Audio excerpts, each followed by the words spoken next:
She needed a job to survive. And he said, "Only if you'll marry me by sunset." Before we begin, take a moment to comment.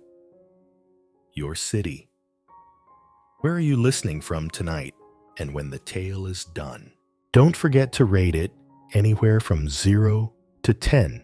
Now, settle in and enjoy the story. The proposal before sunset.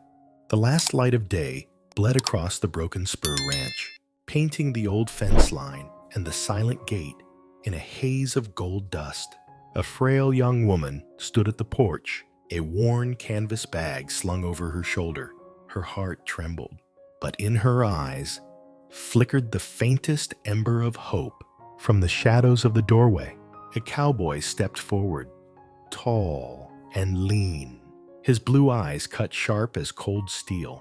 His voice rolled low, carrying the weight of final judgment. "Work. I've only got one condition. Marry me before the sun goes down." The world seemed to hold its breath. The dry wind hissed across the prairie grass, and from somewhere far off, the pounding of hooves echoed like a warning drum. It was a proposal strange, reckless, and utterly unthinkable. Yet in that moment, it became the only road left for survival. So let me ask you this. If it were you, standing on that porch at sunset, would you walk away? Or wager your life on a marriage born of desperation? Arizona, Houghton and St. 85. Across the barren land, the Broken Spur Ranch rose like a lonely shadow against the sea of withered grass. The weathered fence groaned beneath the desert wind, and the heavy ranch gate creaked on its hinges as though warning strangers not to step inside. Magnolia Winters stood there, her faded dress coated in the dust of the long road, her thin hands gripping the strap of a worn canvas satchel. She had traveled 3 weeks from the east, her father gone, her home lost, her faith in life stripped bare. All that remained were a few scattered coins and her desperation. On the wide porch, Preston Blackwood appeared. His broad-brimmed hat cast a shadow across half his face, leaving only his eyes exposed, blue and cold as the desert sky. He stood motionless, carrying the weight of the land itself in his very stance, both commanding and distant, as if the soil beneath his boots belonged to his bloodline. Magnolia's voice trembled. "I need work. Sir, I can cook. I can mend. I can do whatever's needed." The wind fell still. Preston descended the porch steps with deliberate calm. His words came low and steady, giving her no path of escape. "There's only one position here, and I'll take you on, only if, before the sun sets today, you become my wife." The world seemed to crumble beneath Magnolia's feet, and in that suspended silence, every heart listening feels it too. That impossible choice, a proposal that sounded more like a sentence, and yet carried the shape of salvation. Part 1. The Hasty Wedding. The late sun spilled its harsh, golden light across the dusty town of Copper Creek. Wind swept down the empty street, stirring up grit that stung the skin and sent the wooden shop signs creaking on their chains. Magnolia Winters sat stiff in the saddle of a borrowed horse, her thin hands clutching the strap of her worn canvas satchel until her knuckles turned white. Beside her, Preston Blackwood held the reins with silent authority. His tall frame was rigid, his dark hat shadowing eyes as cold and resolute as the desert sky. Ahead of them rose the 2-story brick building, the judge's office, its weather-beaten steps worn thin by men who had come seeking redemption or the rights to a patch of land. Magnolia drew a shaky breath, her chest tight, her heart hammering. In a matter of minutes, she would no longer be just Magnolia Winters. She would be the wife of a stranger. Inside her mind, a whisper rose like a prayer. "Father, I never thought my life would turn down this road, but I have no other choice left. The heavy door closed behind them with a thud, and the echo of boots rang hollow against the wide, drafty room.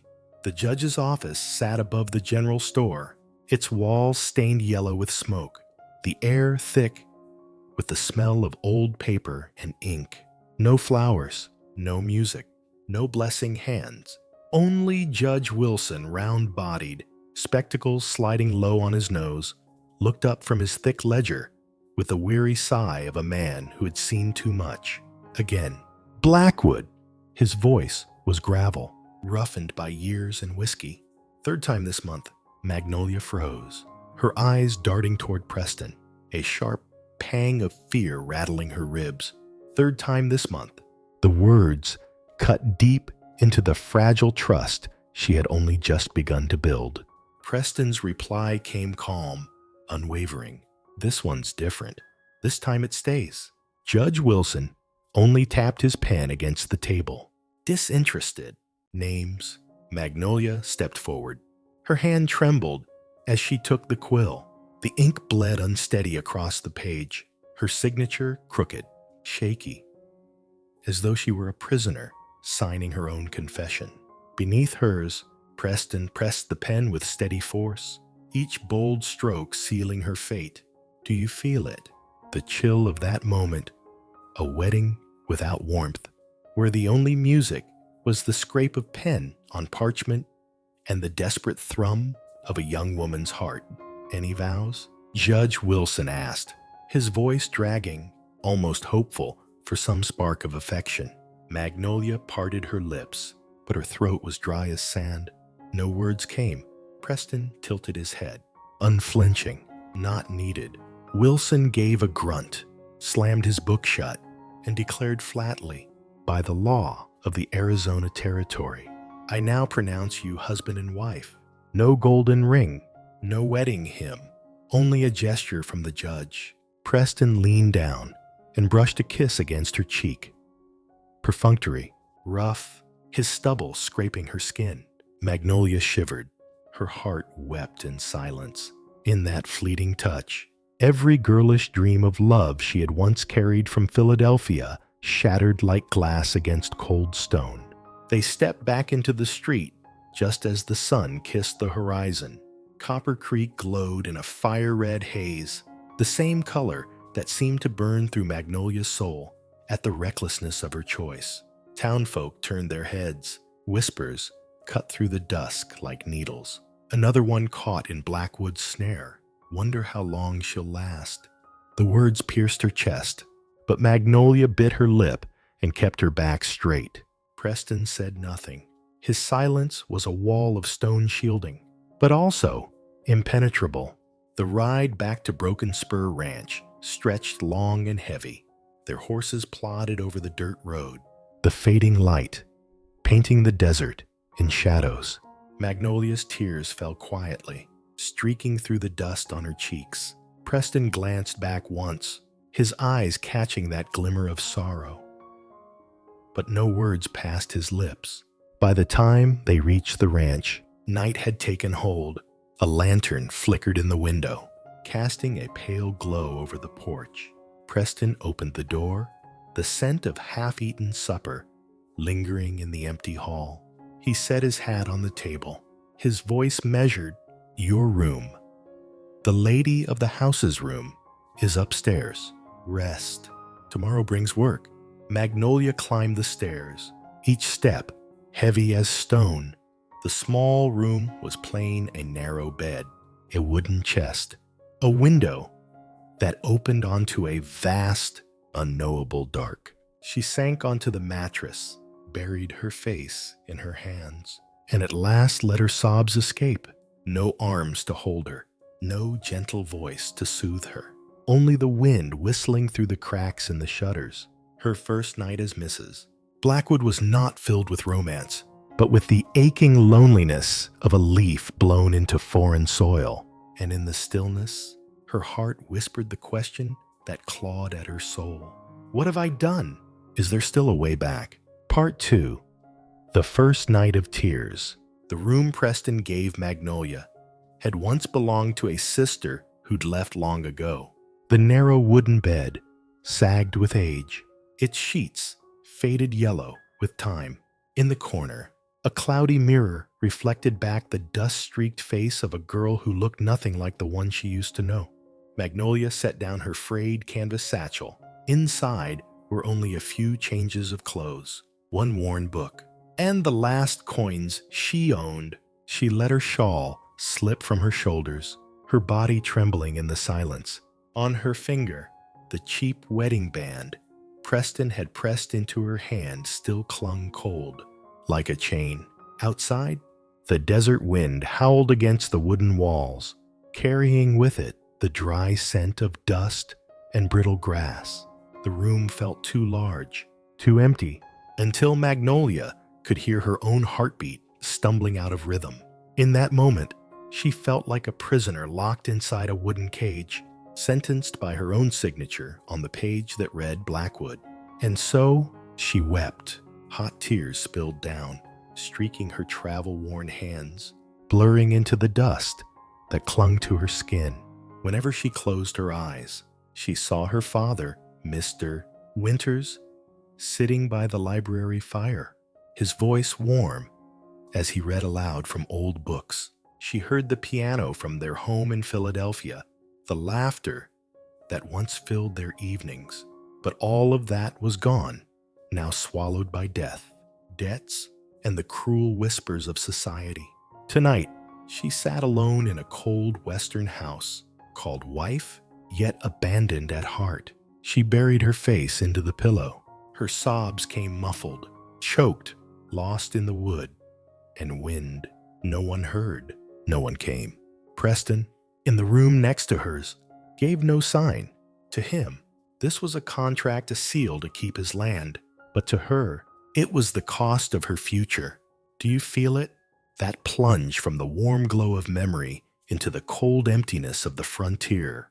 That painful fall is where her soul lived tonight. Near midnight, Magnolia startled awake.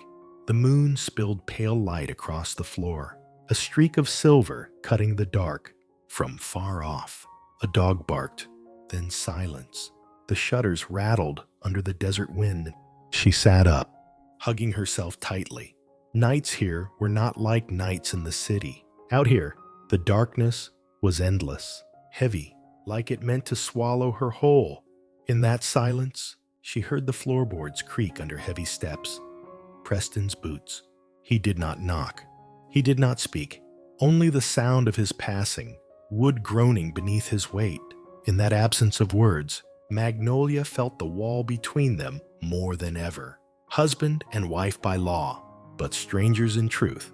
And she thought, if this is marriage, how is it different from prison? She drew herself to the window. The moonlight silvered the horse barn, the faint sound of livestock breathing carrying through the still night. She could even hear the saddle leather creaking on its hook in the breeze. Preston's words returned to her. Marriage is only to keep the land.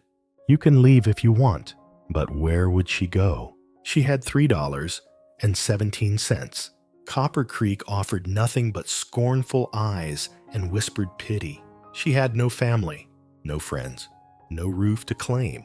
The tears came again this time, not just from grief, but from fear.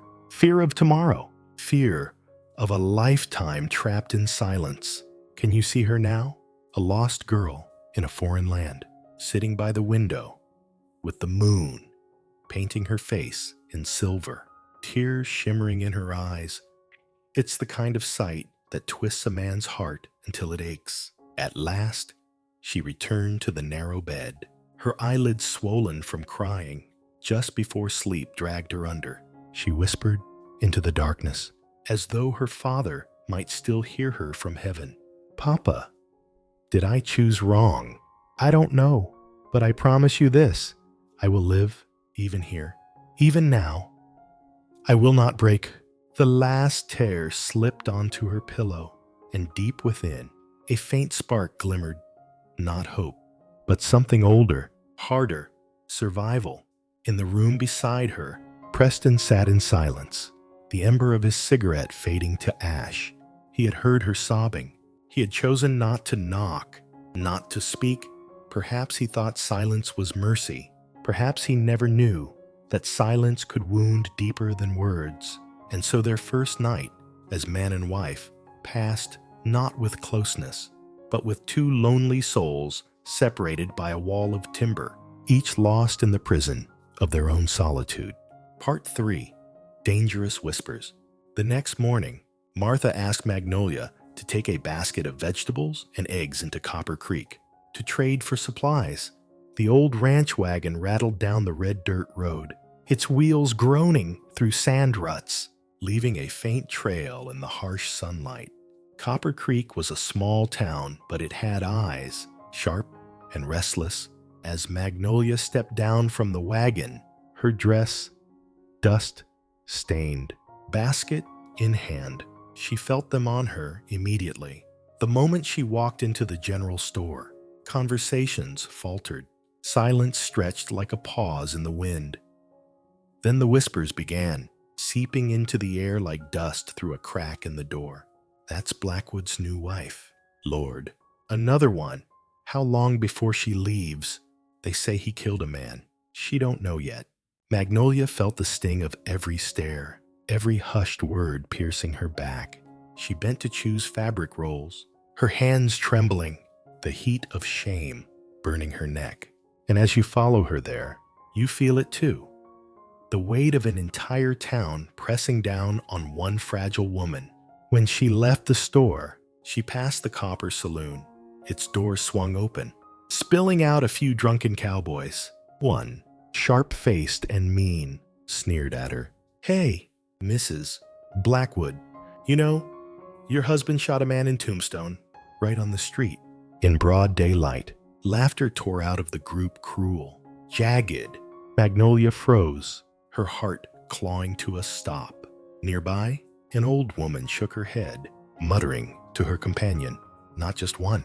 Back in the war, he was cold-blooded. A man like that never changes." Each rumor cut her deeper than the last.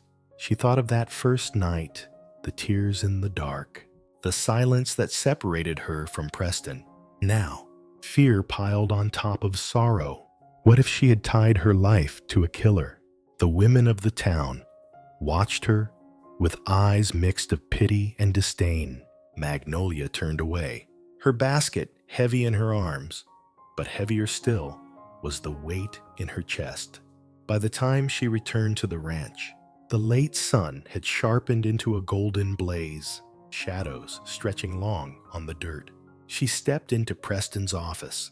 He sat over the ledger, pen scratching steadily across the page.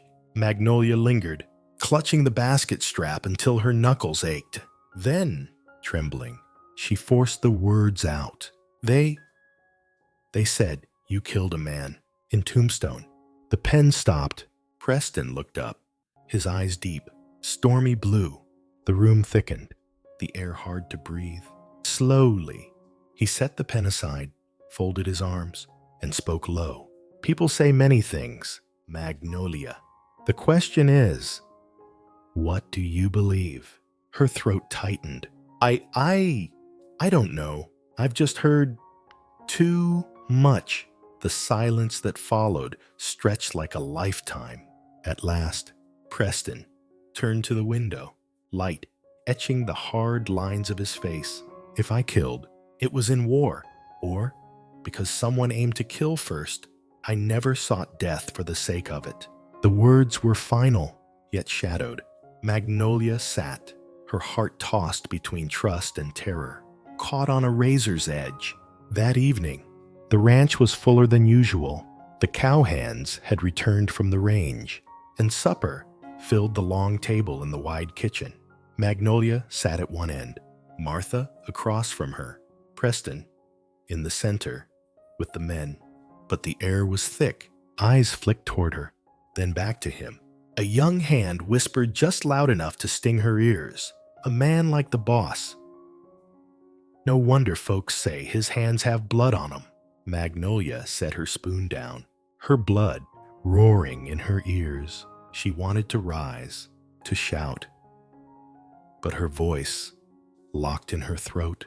Preston heard it too. He only kept eating, face carved in stone. Later, when the others had gone, Magnolia stepped onto the porch. The sky above stretched with stars, the wind biting cold. She stared into the endless dark of the fields and whispered to herself, if he truly is a killer, do I have the strength to stay? Do you feel it? That cruel balance caught between fear and the faint thread of belief, one tug away from breaking. The next day, Magnolia walked alone toward the well at the edge of the ranch.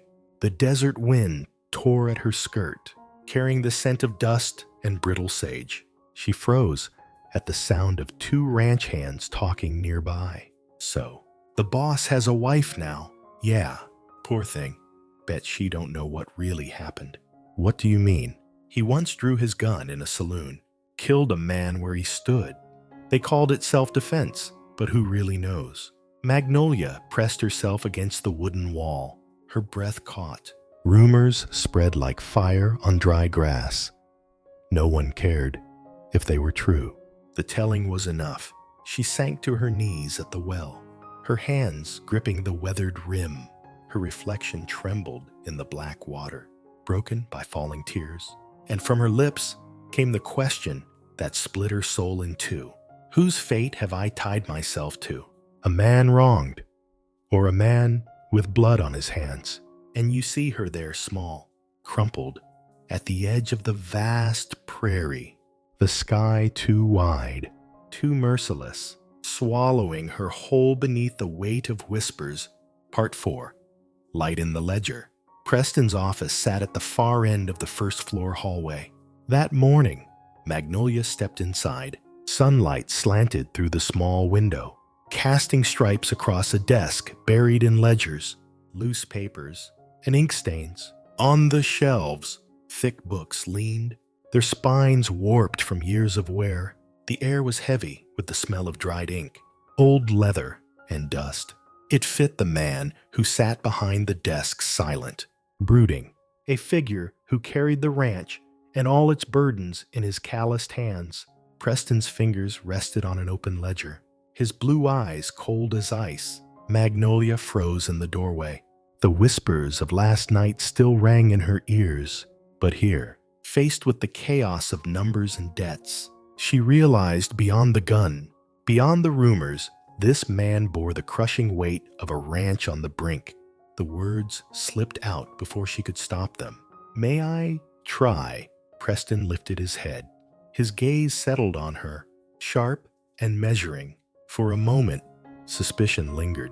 Then, with a slight motion, he pushed the ledger toward her. If you want to. Magnolia sat. Her hand trembled as it touched the paper. She knew this moment mattered. Either he would see her as more than a name on a marriage contract, or forever, as nothing at all. Can you feel it? That tight pause, as if you too were watching the quill in her hand, waiting for a small miracle to unfold in this dusty room. She bent over the page, turning the sheets with careful fingers. The numbers looked like a jumbled tune gone sour. Grain expenses, a blacksmith's fee, veterinary bills, debts for fencing all scattered, all tangled, enough to make even a hard man like Preston frown. Magnolia's brow furrowed, yet instead of fear, she felt something familiar. Her father had once been a merchant, trading goods between Philadelphia and New York. As a girl, she had sat by his desk for hours, listening to the scratch of his quill, learning how to tally profits and losses. Those had been her happiest days. Before everything fell apart, she drew a line beneath a column. You're buying grain from Caldwell, aren't you? Preston gave a slight nod. Curious. He's charging you at least 10% too high. Tucson could supply cheaper, and here she tapped the margin. These entries are duplicated. Whoever kept this ledger just added them again. Her voice was steady, cutting through the fog like a blade of sunlight. Preston said nothing, only watched her closely, surprise flickering in his eyes. He had never imagined this frail city girl could read his ledgers as though they were novels. Time slipped by. Morning light shifted across the desk. Yet Magnolia did not rise.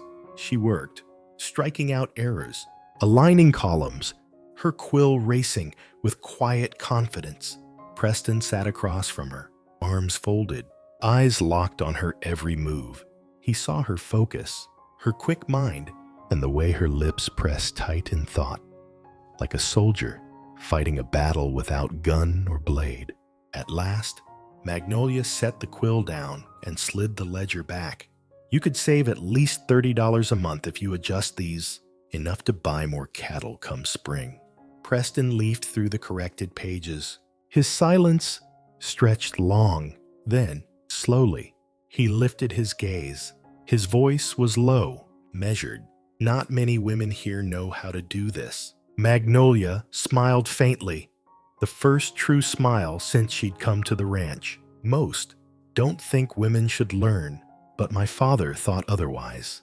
And in that fragile instant, a crack split the wall of ice between them, small, but enough for light to seep in.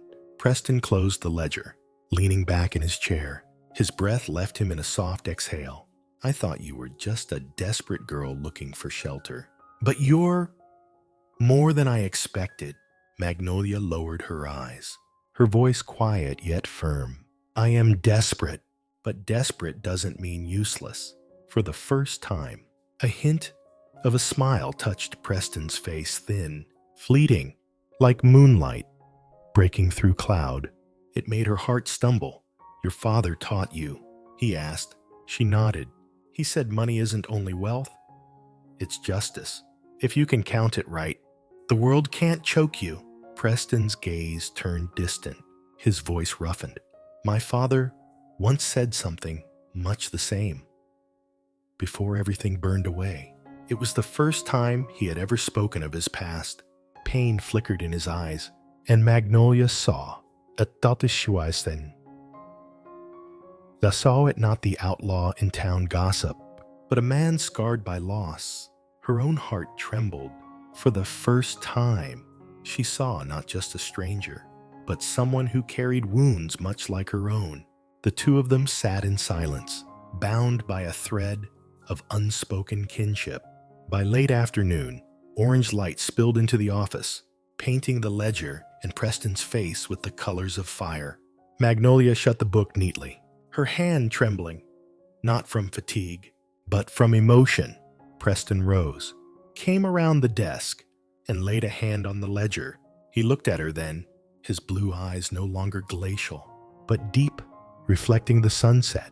Thank you, he said, slow and weighty, every word honest. Magnolia clasped her hands, whispering, I only did what I knew. He shook his head. No, you just showed me. I'm not alone. The words caught her off guard. Tears stung her eyes. In that instant, something sparked, faint, delicate. Perhaps this marriage was not only a chain. Perhaps it was a chance for two lost souls to find each other. And you feel it too, don't you? That quiet truth that sometimes it isn't a kiss or a vow that changes a heart. Sometimes it's a ledger set right by gentle hands. Part 5. The Memory of the Burning Cabin. Night fell over Broken Spur Ranch. Outside, the desert wind howled across the fences, carrying with it the dry scent of grass and wood smoke. On the porch, lanterns flickered like fireflies trapped in glass. Magnolia sat by the hearth in the parlor. Flames licked at the logs, their glow painting her face in shades of amber and doubt. The sharp pop of burning wood echoed in the silence, each crackle like a question she could not quiet. The door opened. Preston stepped in, not with the reek of whiskey or gunpowder, but with the honest weight of dust, sweat, and long hours in the saddle. He paused, looked at her once, then sank into the chair opposite. Between them, the fire burned, a restless line of light and shadow. They sat without words for a long while. Magnolia's hands knotted together in her lap. Her heart tugged between rumor and instinct. The voices of Copper Creek still haunted her ears. He killed a man. He can't be trusted. And yet, when she searched his eyes deep and old as a desert well, she knew she had to ask, "Preston." Her voice trembled, yet carried its resolve. "They said your father's cabin burned." And they said, she drew in a breath and forced it out, "that you had something to do with it." The fire cracked, a log splitting as if it too recoiled. Preston's shoulders tightened, fists clenching on his knees. Silence pressed down until it seemed the whole room might break. Then he lifted his head. His eyes flared, not with anger, but with grief long buried. His voice rasped, low as smoldering ash. "Magnolia, you want the truth? Then listen." That night, I was 15. He lowered his gaze to the fire, his words falling in rhythm with the sparks.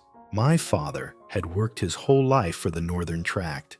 He built a cabin by the creek, moved the family out there, believed if we lived on it and broke the soil, the government would grant us the deed. I was 13 then. I still remember. One winter night, cold enough to crack your skin, but inside the cabin, it was warm. Mama singing the girls to sleep. Father sharpening his knife by lamplight. I thought it was happiness. His voice faltered, his jaw tightened, but another night. I woke to my mother screaming. The window was blazing. Smoke clawed my lungs. The roof was on fire. Father dragged us out me. "Mama!" The girls. But the flames moved faster than we ever could. Magnolia's hand rose to her mouth, her heart twisting, as the firelight carved pain into his face. "We lived," Preston whispered, "but we lost everything. The proof of residence, the cattle, the crops. Father's hope." He stood there, watching the cabin burn to ash. His eyes, they burned too. I never heard him laugh again. The words dropped like stones into the silence. Magnolia's tears blurred the fire into red haze. She saw it then, a boy of 15, staring helpless at flames that stole more than wood and walls. "That was just an accident, wasn't it?" she asked softly. Preston gave a bitter smile.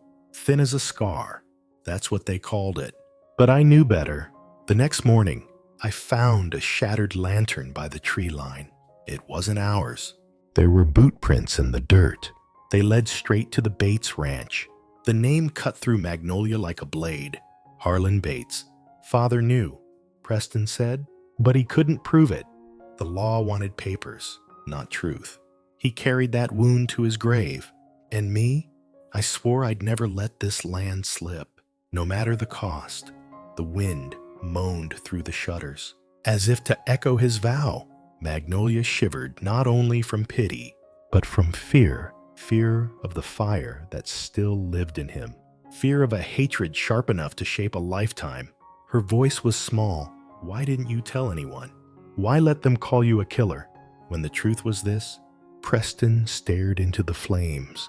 His words came like gravel. "Because out here, truth feeds no one. Folks believe in bullets, not stories. I let the rumors stand. Because fear keeps men from pushing too far. I never needed their pity." Magnolia's fingers brushed the table between them, as if reaching across a canyon. Her whisper barely carried over the crackle. "But I don't fear you. I only ache for you." Preston's head lifted. For the first time, his eyes softened, wet with something he'd long kept hidden. He looked at her, as if seeing not judgment, but someone willing to bear his scars. And in that glance, Magnolia's heart broke for the boy he once was, the boy still trapped in the fire.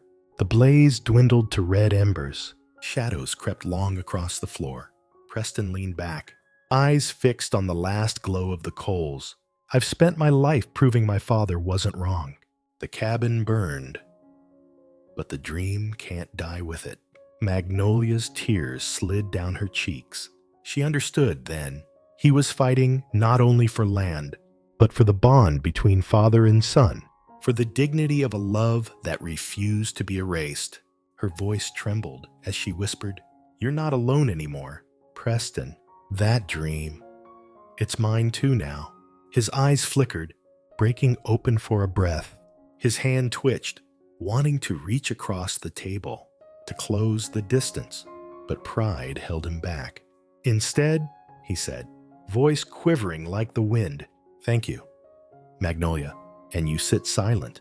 Don't you?"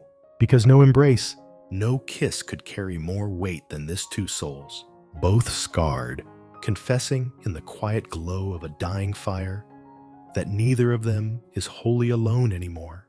Part 6. The Enemy Revealed. Copper Creek wore a different face that day. Gray clouds rolled thick across the sky, the wind driving red dust through the main street until the air itself felt restless. Wooden signs groaned on their chains. Shutters slammed against their frames. The whole town seemed to hold its breath. Magnolia walked beside Preston, clutching her skirt tight as eyes followed them. The town sounded the same. The clang of the blacksmith's hammer, the restless whinny of horses at the hitching posts, the bitter scents of coffee and cheap whiskey drifting from the saloon. But under it all lay something heavier, like the hush before a storm. Preston's stride was calm, but Magnolia saw at the tension in his step, the way his hand hovered near his holster. Today, the habit was no longer hidden. Then, from the far end of the street, a figure appeared, tall, broad-shouldered, a long black coat trailing behind him. His hair was streaked with gray, his face sunburnt and carved hard as stone, and on his lips, a half-smile that looked like it had been carved there by spite. His eyes held both mockery and malice.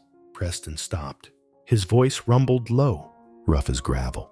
Bates, Harlan Bates, the very name Magnolia had heard in whispers. The man tied to the fire that had scarred Preston's youth. Now here he was, in the flesh. Under the open sky of Copper Creek, Bates grinned wider, the kind of grin no friend ever wore. It was the smile of a wolf circling the prey it had waited years to claim. "Well, Blackwood," he drawled, slick as oil.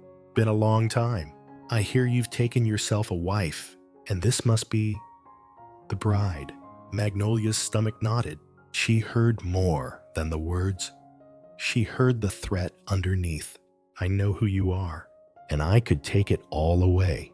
Preston's face was steady, but the storm inside him flickered in his eyes.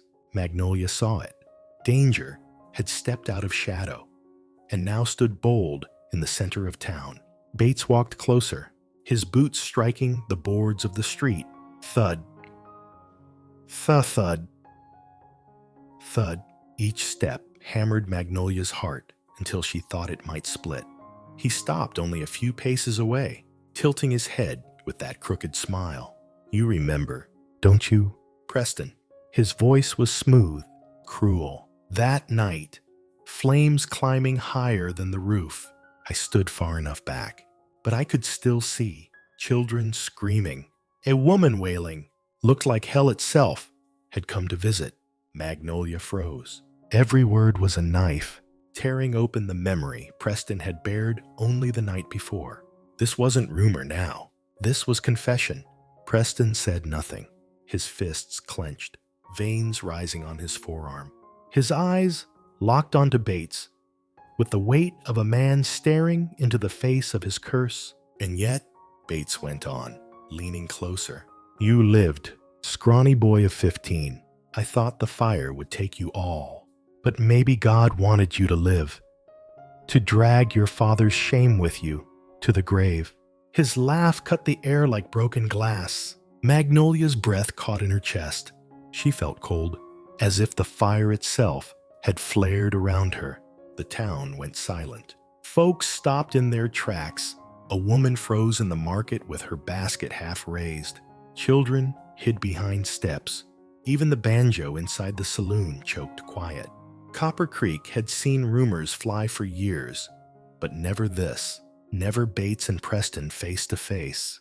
Preston moved forward one step, just one, but it carried the weight of thunder. Magnolia saw his hand rest on the grip of his Colt. His eyes weren't reckless. They were weary, carved by years of carrying this burden. Bates, he growled. You've talked enough. Bates barked out a laugh, harsh and jagged. Oh, I just wanted your pretty wife to know. Her husband ain't no saint. He's the son of a dreamer who burned, a man fueled by hate, and he'll die with it still in his belly. Magnolia's eyes brimmed.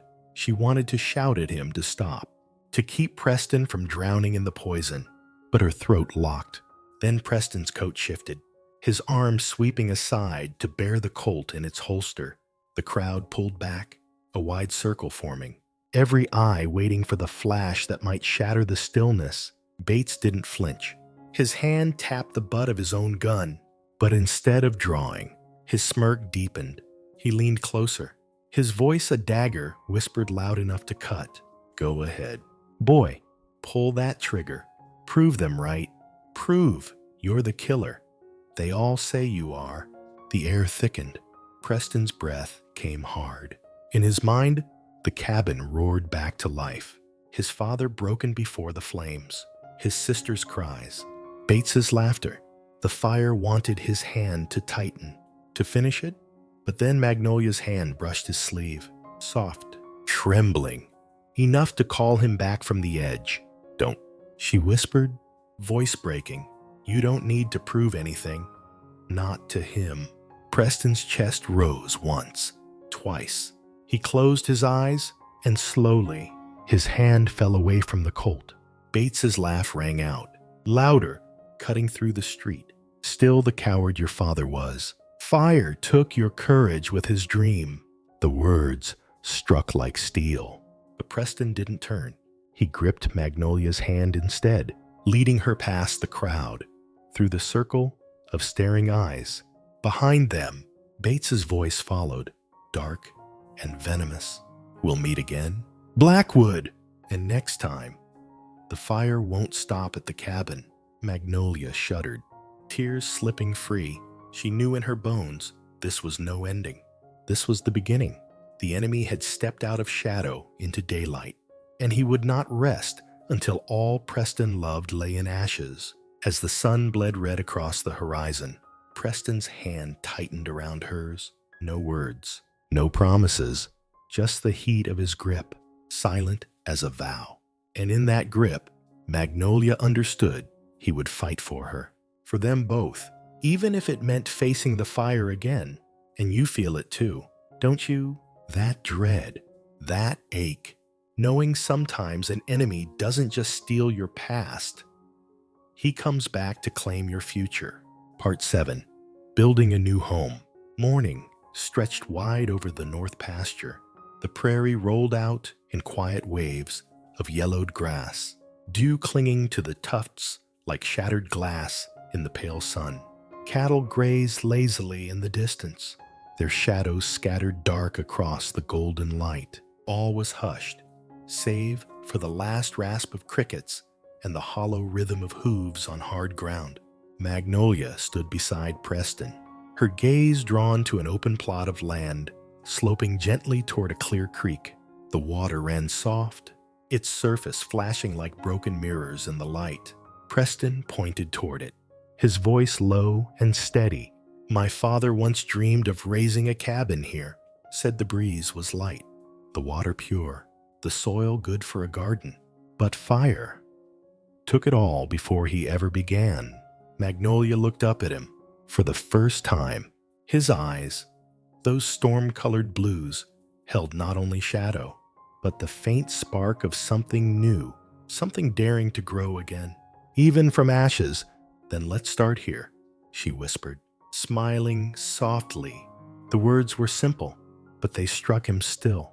He turned, studying her, the woman who had come into his life by a bitter bargain, now standing at his side with the courage to speak of beginnings. Preston gave a slow nod, almost a vow. The crack of an axe broke the silence. Each swing fell heavy, sure. The blade, splitting seasoned wood as chips flew in the sun. Preston's shoulders rose and fell with rhythm, his breath steady, his arms moving like a man born to the labor. Magnolia gathered branches and kindling, stacking them neat. At first she meant only to watch, but before long, she rolled her sleeves and laid her delicate hands on the work. Fingers once trained for needle and thread now blistered against resin and bark. She gripped the long saw, hesitating until Preston's hands folded over hers. "Pull," he said simply. Together, they pushed, pulled, pushed, pulled. The saw sang against the log, their breaths sinking with each drag. When at last the timber split and fell, Magnolia let out a laugh, breathless, trembling, but alive. Preston stared for a moment, startled. It had been years since laughter like that rang out on this land. He passed her the water skin, and though he said nothing, his nod was enough. She drank, water spilling down her chin, mixing with sweat, and he thought he'd never seen anything so fierce, so real. By afternoon, hammer blows echoed across the pasture. 4 posts rose tall, joined by beams bound in iron nails and rope. Preston climbed the frame, hammer swinging, sweat soaking his back. Magnolia held the ladder, eyes fixed on him, heart pounding. Each time the wind rattled the fresh beams. "Careful," she called when a board shifted loose. He only grunted, drove the nail home with a strike that rang like a promise. She gathered straw and mud, plastering the gaps for the walls. Her palms tore and bled, but she made no sound. When Preston came down and saw her raw hands, he stopped. For the first time, he took them in his own, and together, they bent to the creek to wash the blood away. No words were needed. In that quiet touch, something unseen took root. Trust. Later, Magnolia asked for a small patch of earth beside the porch. Preston agreed, though he didn't ask why. She knelt in the dirt, pulled out small pouches of seeds, violet and white blossoms she'd carried all the way from the east. Carefully, she pressed them into the soil, covering them with tender hands, watering them from the creek. "Home isn't just wood and nails," she said gently, looking up. "It needs color, scent, life. So when you return, you know it belongs to you." Preston turned away, hiding the stir in his chest. His father had once said much the same. A house is only walls until a woman makes it home. The memory tightened his throat. Night settled. The cabin was nothing but beams and rough planks, its walls raw, the wind whispering through. Yet, when Preston lit the oil lamp and set it on the dusty floor, the glow filled the skeleton of the home with warmth. Magnolia sat beside him, cradling a steaming cup of broth. Beyond, the crickets sang, the creek gurgled, the cattle lowed. It wasn't finished, but it was enough. Preston's voice came soft, almost reverent. "When this place is done, we'll call it our home." Magnolia turned, her eyes shimmering, her smile bright as starlight. She laid her hand on his. No vows, no grand speeches, just presence, just partnership. And in that fragile moment, a fire of hope stirred between them. But far beyond the glow of their lamp, the forest whispered another story. The crescent moon hung pale over the pines, silver light breaking through branches like shards. The night wind carried a sound iron hooves, many of them pounding in rhythm. Shadows moved beneath the trees, stretching long and broken. At their head rode Bates.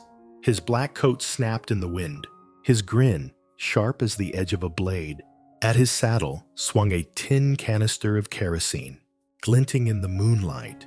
"Tonight," he muttered, voice like a curse, "the fire will remind Blackwood this land never belonged to him." His men laughed, high and cruel, chains rattling, torches in hand. Their fire was hungry. Inside the cabin frame, Magnolia stirred from restless sleep, the sharp reek of oil drifting in on the breeze. She sat up, heart pounding. Preston was already awake, seated at the window, his gun across his knees. "You hear it too," she whispered. He nodded, eyes fixed on the shifting shadows. He clasped her hand, rough and warm. "Magnolia, if I say run, you run. Don't look back." Tears welled as she shook her head. "No, if this house burns, I burn with it. This is my home, Preston." The words struck him deep. My home. Words he'd never thought to hear again after the night his father's dream turned to ash. And now, from her lips, they lit something in him no flame could kill. Outside, Bates struck a match. The spark caught, fire flaring in his eyes as he lifted the torch high. "Burn it," he snarled. The woods echoed with the howl of wolves and the birth of a war for a home not yet built. Part 8. The darkness stalks. A thin crescent moon hung over the ridgeline, its pale silver light spilling across the endless pines. The wind whispered through the branches, sounding like the murmurs of restless ghosts. Preston used to say, the forest at night was the quietest place to hear one's own heart. But tonight, his heart knew no peace. From afar came the sound of hoofbeats, not one, but many, heavy, hurried, like an army, pressing forward. Shadows stretched long beneath the trees, fractured across the carpet of dead leaves. Bates rode at the front, straight-backed in the saddle. His long black coat flared behind him like the wings of a bat. Moonlight carved his gaunt features, sharpening the cruel curl of his smile. At his side swung a can of kerosene, catching the light like liquid silver. Tonight, his voice rumbled, half curse, half decree fire, will remind Blackwood this land will never be his. His men cackled, shrill laughter clashing with the rattle of chains. Each carried torches wrapped in oily rags, waiting for flame. The sounds, the horses, the chains, the laughter wove into a dirge of death, and deep within, the Copper Creek woods, the darkness began to stalk, waiting to devour the fragile home that had only just been kindled. Inside the cabin, Magnolia stirred in a restless sleep. The wind slid through the chinks of new timbers, carrying with it a harsh, acrid scent, not hay, not damp earth, kerosene, sharp, flammable, merciless. Her eyes flew open, her heart hammered. In the faint glow of the oil lamp, she saw Preston seated at the window, rifle across his knees. He hadn't slept, as if waiting for this very moment. "You hear it too," Magnolia whispered, voice trembling. Preston nodded once, his gaze locked on the tree line where moonlight fractured into silver shards, catching the shapes of horses beyond. He took her hand calloused, steady, yet burning warm, and murmured, "Magnolia, listen to me. If I say run, you run. Don't look back." Tears welled as she shook her head. "No. If this cabin burns, I stay. This is my home too, Preston." Her words pierced straight into his chest. My home. Two simple words he thought he would never hear again. Not since the night his father fell in flames. Yet now, this woman, once a stranger bound by desperation, claimed this place as hers. Outside, the wind shifted, carrying the kerosene stench sharper. Preston tightened his grip on her hand, eyes flashing like drawn steel. He knew history was stalking them, ready to repeat itself. 100 yards from the cabin, Bates dismounted. His men handed him rags already soaked in oil. "Tonight," he hissed, his voice blending with the forest wind, "he'll watch it all repeat. Like his father, he'll kneel before the ashes." He struck a match. A spark flared, tiny but merciless, reflected in eyes that had lived only for vengeance. He touched it to the rag. Fire leapt, greedy and bright, painting his followers' faces with devilish red. In Bates's hand, the torch became a demon set loose. He raised it high, his laughter rasping through the trees. My fire will consume his home. His men howled in answer, their cries rising like a pack of wolves. The forest held its breath. The newborn cabin, fragile as a child, stood now as prey to the darkness. Inside, Preston rose in one motion. Rifle cocked, he leaned down, snuffed the oil lamp, and let the dark shield them. Magnolia clutched her shawl, eyes wide, hands shaking, but refusing to let him go. Through the chinks of timber, the firelight began to dance. Footsteps crackled on dry leaves. Preston knew, in moments, Bates would press flame against the wall. He gripped Magnolia's shoulders, his voice low, hard as stone. If they light it, this cabin will burn like straw. I'll hold them. You run to the creek. You hear tears spilled as she grabbed his coat. Preston, I won't leave you. You lost a home once. This time we keep it together. And in her eyes, he saw his father's shadow that night, of fire, the desperate hands trying to hold a burning cabin, the cries of a boy powerless to stop it. But in Magnolia's gaze, he saw something different, the promise he would not be alone this time. Preston drew a long breath, tightened his grip on the rifle, and rare as dawn in his life smiled. Then we fight together. Bates strode forward, torch blazing. He pressed it against the fresh pine wall. Sparks hissed, spitting as they kissed dry grass. From the cabin's dark, a rifle cracked. The shot split the night, the bullet striking dirt at Bates's boot, spraying soil over his heel. Bates flinched, then threw back his head and laughed, voice jagged as broken glass. Blackwood, you dare deny me fire. Let's see how long you hold this time. The torchlight carved his face half bright, half shadow, a demon risen from hell. His men roared, brandishing fire, the red glow flooding the forest. Inside, Preston steadied the trigger. Magnolia's hand wrapped his. Both knew this moment would decide everything. Whether their home endured or the flames of the past returned to swallow it whole, the air held its breath. Wind, fire, and heartbeats collided, and history hung one spark away from repeating. Part 9. The Gunfight of Justice.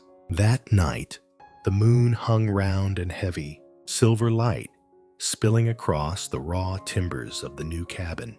The fresh boards glimmered like scars in the dark, sharp as a blade's edge. The world was still, hushed, but for the chirp of crickets and the low, hoarse call of an owl, a warning carried on the air. Preston sat on the porch, the weight of a Winchester across his lap, his eyes locked on the shadowed tree line.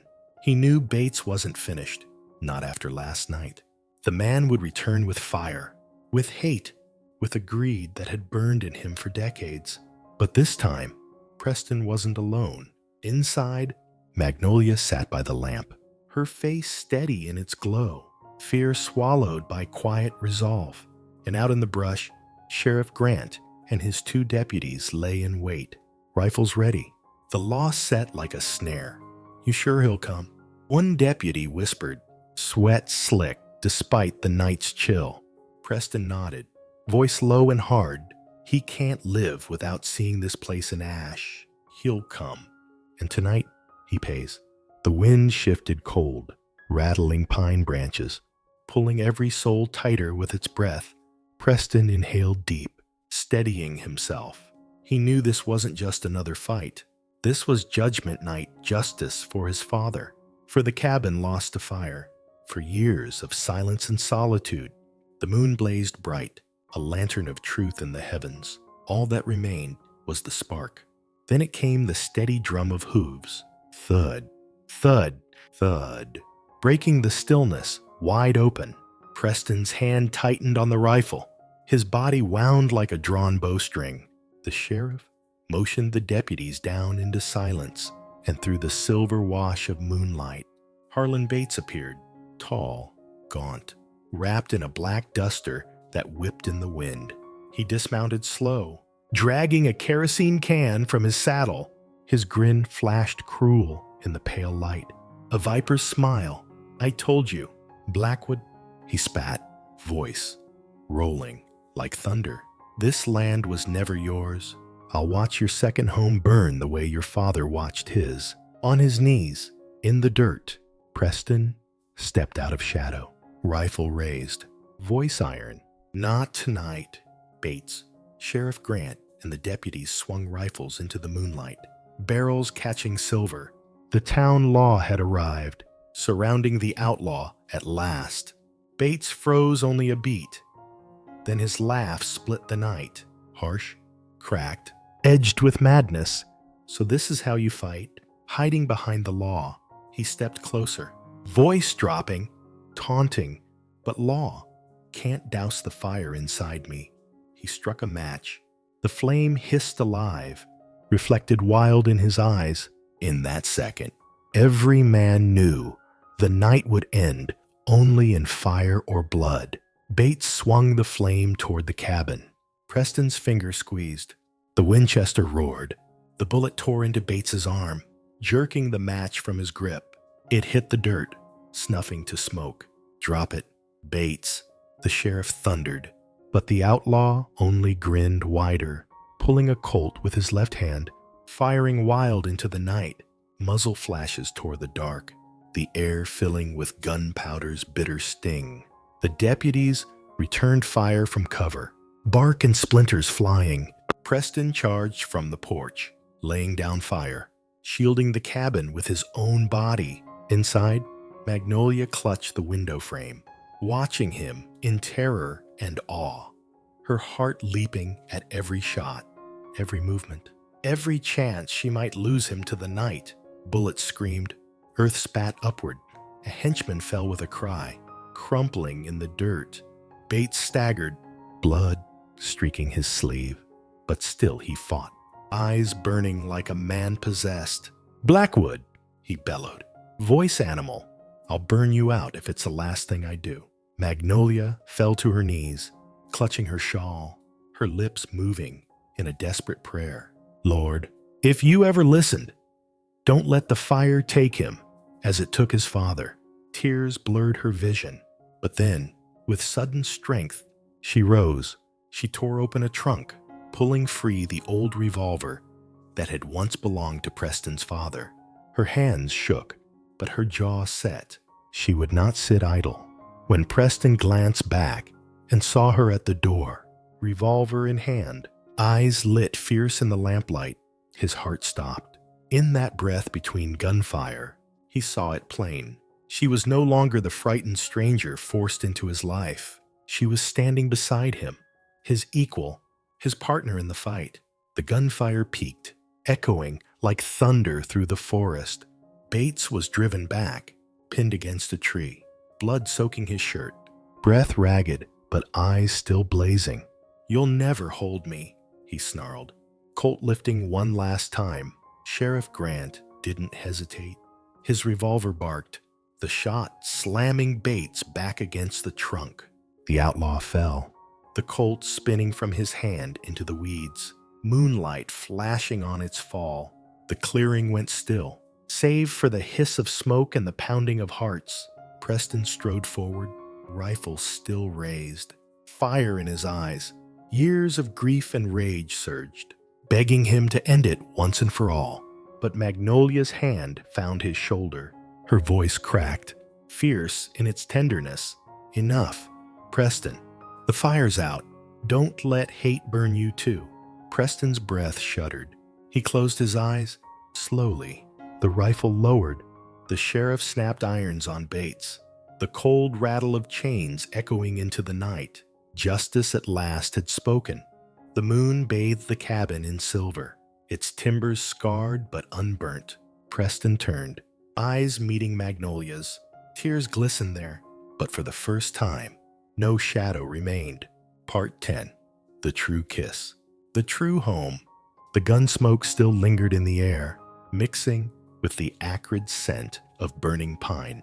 The forest had just endured a storm of blood and fire. But now, silence returned heavy, as if the sky itself was pressing down on Preston's shoulders. He stood there, beneath the fading moonlight, his hands still trembling from the shots he had fired. The image of Bates, shackled and dragged away under the silver glow, burned in his mind like a ghost. Preston did not celebrate. There was no thrill of victory, only a hollow space opening inside him. Magnolia stepped closer, her shoes brushing through ash and spent shells. She said nothing, only rested her hand on his arm. That small touch was like a fragile flame creeping into the cold emptiness, reminding him he was no longer alone. Far off, the horizon began to pale. Dawn crept in like a crack in the night, and with it came a question that lingered. With Bates gone, with hatred silenced, where would Preston and Magnolia go from here? The first light spilled down from the mountains, gilding the smoke-stained planks of the cabin. Everything looked as though it had just awoken from a nightmare. Preston sat on the porch, his eyes fixed on the dark timberline where Bates had disappeared. Beside him, the Winchester lay still, its barrel cold. For the first time in years, his hands trembled, not from rage, but from something else, something he dared not name. Magnolia stepped out, her dress wrinkled from a long night, her hair tousled, yet in the dawn, she was breathtaking, as if this harsh land itself had finally bloomed. In her hands was a tin cup of black coffee, still steaming. "You need this," she whispered, her voice hoarse but gentle. Preston took it, lips brushing the hot liquid. When his eyes met hers, words rose in his chest, but caught in his throat like a clumsy cowboy standing before his whole life.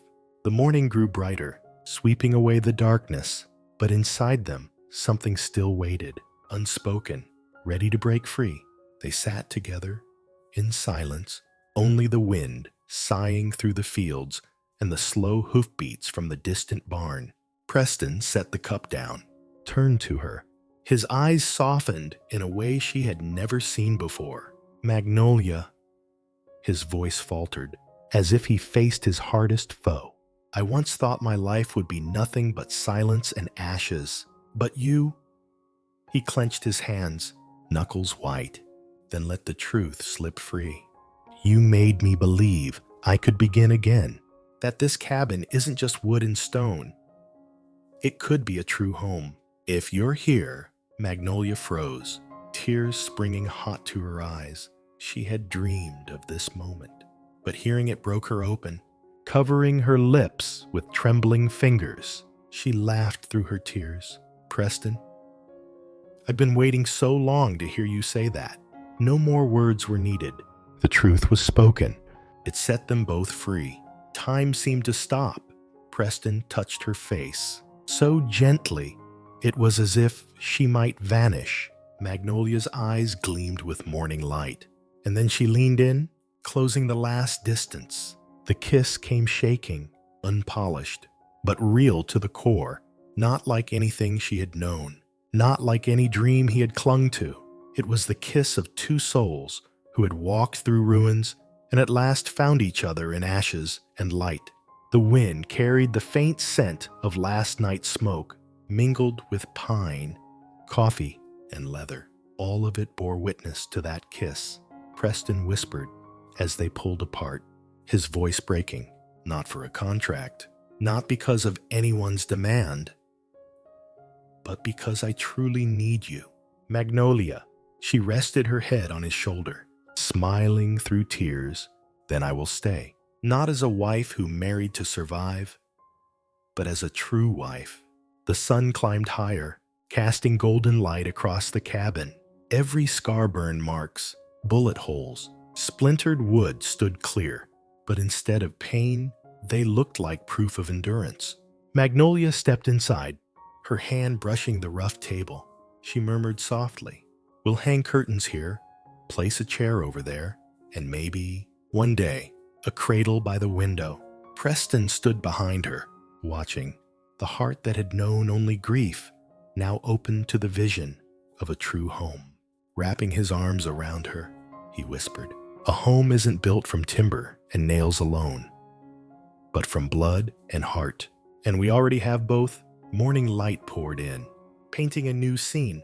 A cowboy once haunted by ashes, a woman once lost in the world, now standing together inside a cabin where the past lay buried, but the future was blooming. 5 years later, the prairie winds still whispered. Hooves still beat across the north pasture, but the cabin had changed. Where once smoke and silence ruled, now rang the laughter of a child. A little girl dashed around the table, clutching a rag doll, her golden hair flying in the morning sun.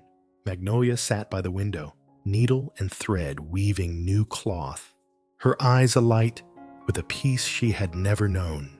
On the porch, Preston leaned against the post, calloused hand resting on the wood. From a man once chained to the memory of a burning cabin, he had become simply a husband, a father watching his true home come alive. He turned, eyes meeting Magnolia's. No words were needed. They both knew, 5 years ago, that wild bargain, "Marry me before sunset," had begun it all. What seemed madness had become their legacy. A home, a child's laughter, and a love that needed no grandeur. The sun rose again, flooding the cabin with light, bearing silent witness. Sometimes, fate knocks in the guise of madness, but if two hearts dare to open the door together, that madness becomes a home eternal. Sometimes fate knocks in the guise of madness, but if you believe and walk forward together, that madness will turn into a home. If you were Magnolia, would you marry before sunset? Share your answer in the comments and tell us, how would you rate this story from 0 to 10? If it touched your heart, follow the channel and ring the bell so you won't miss the next adventure.